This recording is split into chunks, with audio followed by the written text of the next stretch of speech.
બધાને જય માતાજી. ઠંડીમાં ઠંડા ઠંડા થઈને બેઠા છો એટલે આપણે 10 મિનિટમાં 100 બોલમાં 10 બોલમાં 100 રન કરવાના છે અને આજ બેનો માટે કરવાના છે. એટલે પેલા તો 100 રન નહીં, પેલા જાહેરાત કરી દઉં કે 100 ને હું સલામી આપું છું. અને એમાં જવાનો જે દેશનું ગૌરવ લે તો ક્ષત્રિયો તો ગૌરવ લેવું જોઈએ એવું જે કાર્ય કરે છે. જો સ્વામીજી એમાં સભ્ય બનતા હોય તો મને એમાં સભ્ય તો બનાવી લેજો, પણ 100 નહીં, મહિને 1000 રૂપિયા. અત્યારે બહેનોને કીટ માટે આગળ તમે વધો. હું તમને કહું છું કે તમારો 100 નહીં 1000 1000 નો ટાર્ગેટ રાખો. હું અત્યારે 1 લાખ રૂપિયા આપીને જાઉં છું.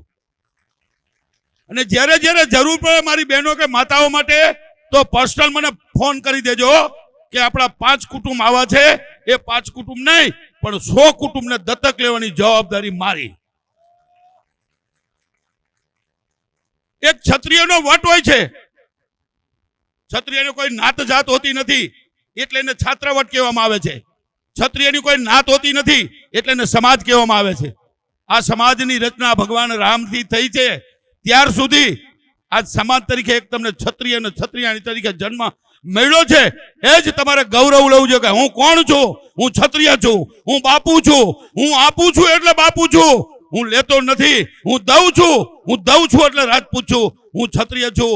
રાતે સુવો તે સુતા સુતા કીધો કે હે ભગવાન કૃષ્ણ, મને ક્ષત્રિય તરીકે તારી પેઢીનો સીધી લીટીનો વારસદાર છું, મને સુવડાવજે અને સવારે ઉઠું ત્યારે મને એક જ ચિંતા કરાવજે કે મારી દીકરી કે મારી બેન કોણ નબળી છે, કોને તકલીફ છે, એનું કલ્યાણ કરીને બીજે દી રાતે હું શું એવી હું પ્રાર્થના કરું. અને આ બહેનો છે ને માતાઓ, આ માતાઓનો તો વકીલ છું, પણ એક વસ્તુ તમને કહું કે જે ઘરની અંદર તમે માતાજીની પૂજા કરો છો ને, આશાપુરાની, શક્તિમાની, અંબાજીની, જે હવના છત્રી કુળદેવી છત્રી શાખાના, બરાબર છે, ખરેખર માતાજી અને જગદંબા ઘરે બેઠા છે. જો તમે એને ઓળખી શકો તો અનેક રૂપમાં બેઠા છે. માના રૂપમાં, બેનના રૂપમાં, દીકરીના રૂપમાં, ફૈબાના રૂપમાં, માસીબાના રૂપમાં. નામ બદલે છે, રૂપ નથી બદલતું.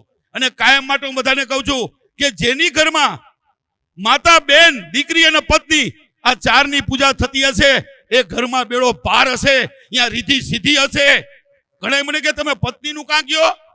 જો મેનો પત્ની એવું પ્રાયશ્ચિત છે કે માં પછી છેલ્લું કોઈ પાત્ર હોય ને તો એ પત્ની છે. તમારી ઉંમર થશે ને વિદાય થશે ત્યારે નહીં હોય માતા, નહીં હોય પિતા, નહીં હોય બેન, નહીં હોય દીકરી, એ હોના ઠેકાણા વયા ગયા છે.